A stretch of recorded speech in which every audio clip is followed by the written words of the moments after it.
Jeremy Nicholas.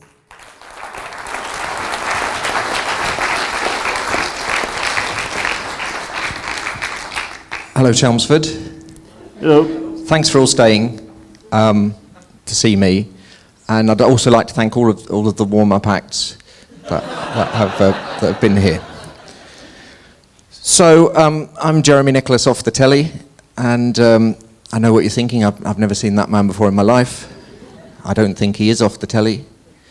I am, because I used to be on the telly. I used to do a lot of sport and a lot of and finally news reporting, and now I don't, so I am off the telly. So that's who I am. So what I want to talk about today is talking and not speeching, because it drives me mad, because I MC loads of events and people just speech at you and they just talk at you over the top of your heads, and they put loads and loads of slides up. Look, you don't even need to look at that screen. There's no slides, because I hate slides.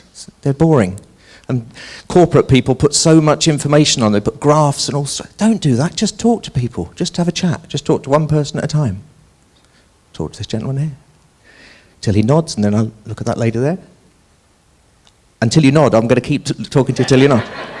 And maybe the lady there. Yeah, no, you don't wave. It's a one-way conversation.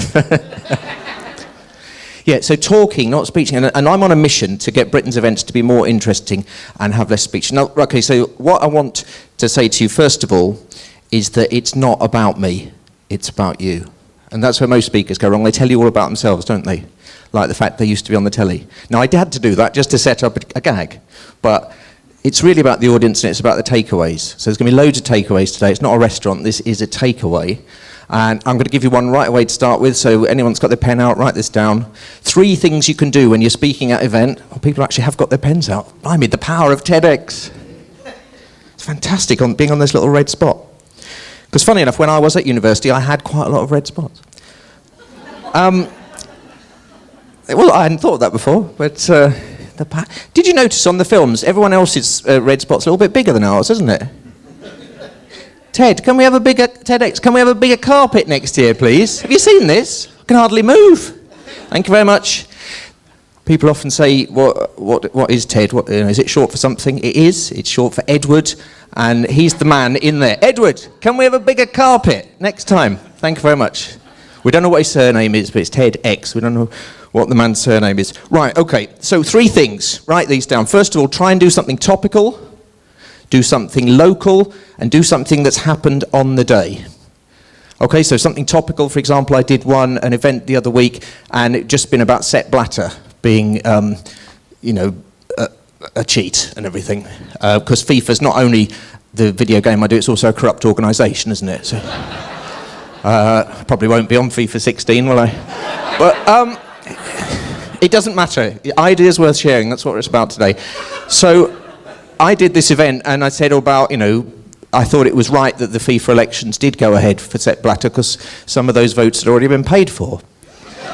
So just something topical, just to get in there. Then something local. So Marconi was from Chelmsford. This is where radio was invented, and I might do a story about my time on the BBC World Service. When you read the news on the BBC World Service, you always have to start by saying, "It's 1300 hours, Greenwich Mean Time. Here is the news." Obviously, only if it is 1300 hours, you don't do that, whatever the time is. But it has to be 24-hour, it has to be hundreds of hours, and you have to say Greenwich Mean Time, even if we're on British summertime, because it goes out all over the world. I was massive in the Pacific Rim. So one time we had a newsreader who wasn't familiar with the format. She was very, very confident, a little bit arrogant, sat down, didn't bother to read a script, picked it up and went, "It's 1600 hours Greenwich. Meantime, here's the news." So something there for Chelmsford because it's Marconi invented radio. What was the other thing? The third thing? Something on the day. So I watched for something on the day, and did you see those things where you can put your chewing gum in? Those little sort of red plastic things. It says gumdrop where you can put your chewing. I've never seen those before in my life. I saw quite a few of them. I thought, goody gumdrops. Now, something else that I need to tell you is if you do a pun, people will groan. So don't do puns, but if you're going to do them in the second half once you've established that you're very funny. Now, the BBC was founded by a man called Lord Reith. He was the first Director General in the 20s, and his mission was to inform, educate, and entertain. And this is where most speakers go wrong. It's all about the informing and the educating, and they forget about the entertaining, don't they? They forget about the entertaining bit. And if you forget the entertaining bit, then people are not listening. Because when I started speaking 21 years ago, 1994, I did my first corporate event speaking. And it's got a lot harder in the last 5 years because now you've got to be more interesting than someone's tablet or phone. First 5 minutes in, and then you think, you look at it and you think, I hope they're tweeting saying Jeremy Nicholas is very good, hashtag TEDxChelmsford. But they might just be checking on eBay where they can buy some caffeine tablets to keep themselves awake during your talk. So inform, educate, entertain, and I think if Lord Reith was alive today, probably he would add inspire as well. I think that's something else that speakers could do, inspire. So it's all about the audience and the takeaways, and it's also about stories. I think stories are so important. So many speakers give you facts. You can't remember facts, you can remember stories. Would you like a story? Of course, everyone loves a story, don't you? Because when we're kids, if you're good, you'll get a story at bedtime. If you're bad, you'll go to bed without a story. That was the worst thing my mum could say to me. No story? How will I sleep? So try and get some stories in. So let me give you a story then. 10 years ago, so if you remember, I did my first corporate event 21 years ago, so this is 11 years into my career of emceeing very, very boring corporate events. And I just had enough. And so at the end, I went up to the most boring speaker, and I said to him, not on stage in front of everyone, very quietly later, would you like me to make your talk more interesting? It was a bit of a risk, wasn't it? And fortunately, he said, yes, please, and he became my first client. But he could have just said, I've never been so insulted in my life. And I coached him, and he actually became a very, very good speaker. So try and think about how you can get better. And when people come to me for some kind of speaker coaching, a very common thing that they'll say is, I've got my speech all worked out, I've got it written, I just need some help in delivering it. Now, when people say that, I'll say, can I have a look at the speech? And I'll have a look at it, and I'll go, yes, I can certainly help you deliver that. The only thing is, it's rubbish. Because most people, it's not the delivery. We forgive people if they're not very good at delivering it, but we don't forgive them if the content isn't very good. So when you're structuring something, put lots of stories in, put that topical, that local, that's something that happened on the day, and put loads of anecdotes to illustrate your points, and don't have loads and loads of boring slides. Shall I show you the most interesting slide ever that I've seen at an event? Okay. The techie guys are a bit worried here because they're thinking he hasn't got any slides. This is the most interesting slide I've ever seen.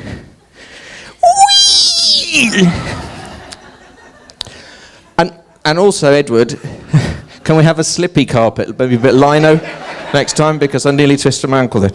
So don't have slides. The next thing to write down, preparation. It's all about the preparation. The structure's got to be good. You've got to have preparation. The worst thing I ever did, I was commentating on some athletics at a big event. I don't want to say where it was because I think I kind of got away with it. But it was in London and it was in 2012. And I was commentating on the global feed of the Paralympics. All right, the Paralympics. And I was very much a last-minute replacement. Literally on the day, the person was ill and somebody knew I was off and they knew I could commentate on general sports. And so I went in and I commentated on the first race, and it was brilliant. Second one was the shot put, and I was going really excited because this Chinese competitor had thrown a new world record. And I was going, he's thrown a new world record, fantastic! And my co-commentator was going, no. I was thinking, no. But we couldn't switch the microphones off because they were being controlled from the gallery. So I'm going, whoa. I knew I'd got something wrong. I thought, I've got his name right.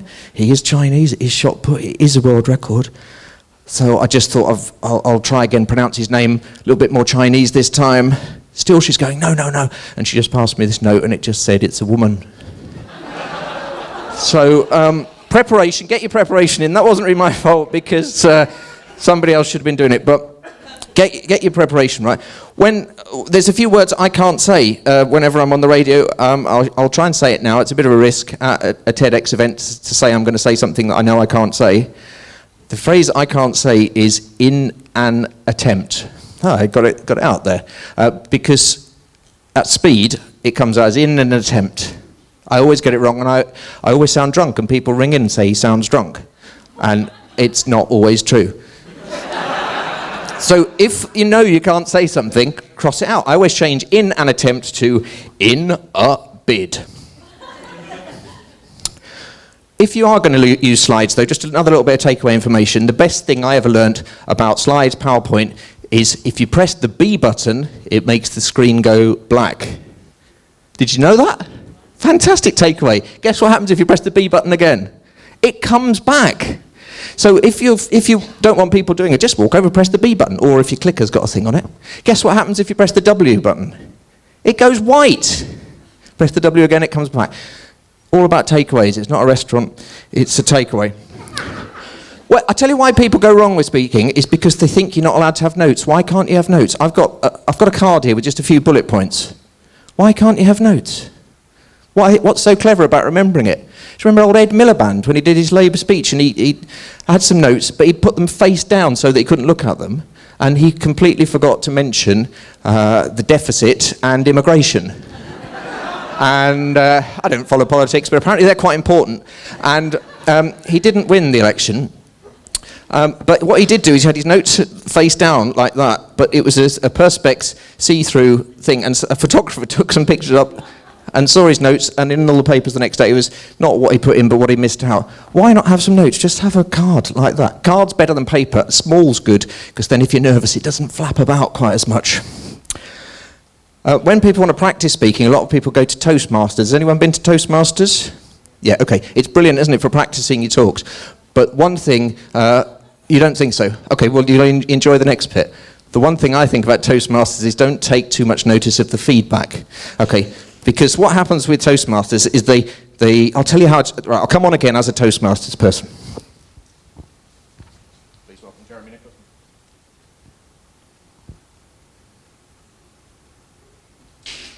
It was a cold day. They always wait about 5 seconds, don't they? They plant themselves, feet like this, hip width apart, and they plant themselves like that.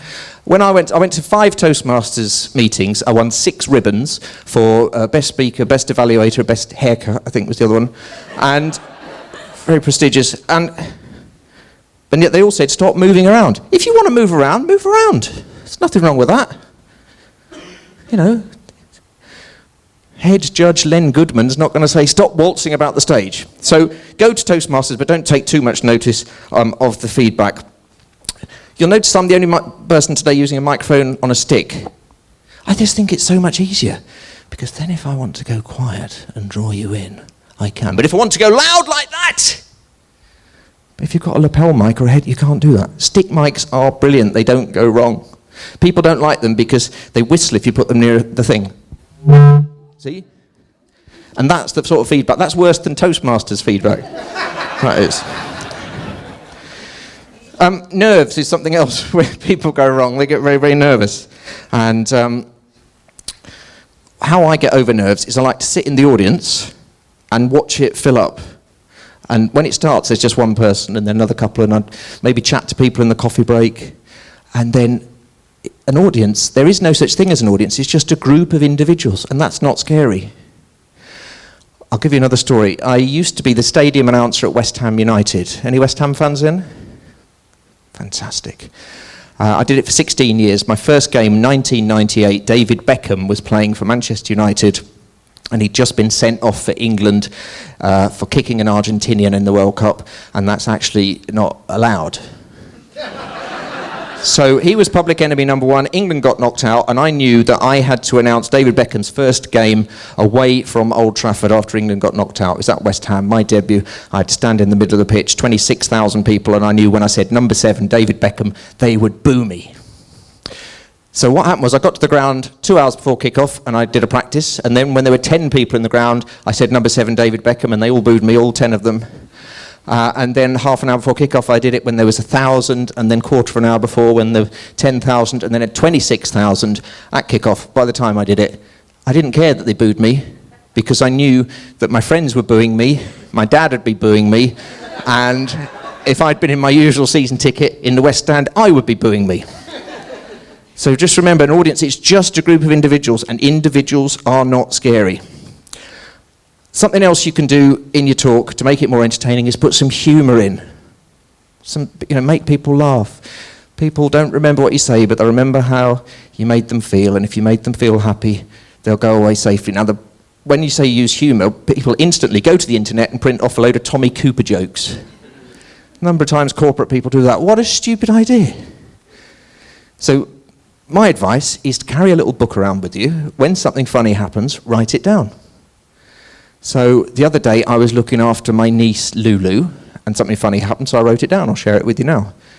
Lulu is 5, and she has to have 5 pieces of fruit and veg a day. When you look after her, that's what my sister says. She has to have 5 bits of fruit and veg a day. And I was looking after her, and I said, Lulu, have you had your 5 bits of fruit and veg a day? And she said, yes. But she didn't look very convincing. So I said, what have you had? She said, I've had ice cream. And I said, oh, it's not really fruit and veg, is it? And she said, oh, it is if it has a banana in it. And I said, oh, and did it have a banana in it? And she said, no. So the good thing about a story like that is that no one will have heard that before, will they? Because that's not a story that you've heard on the telly. That's something that actually happened to Lulu. So do that. Carry your book around. So I'm just about out of time, but the closing message, the big takeaway, is that it's all about informing and educating and inspiring. But don't forget the entertaining, because then people will listen while you're informing them, while you're educating them, and while you're inspiring them. Thank you very much. I've been Jeremy Nicholas. Good night.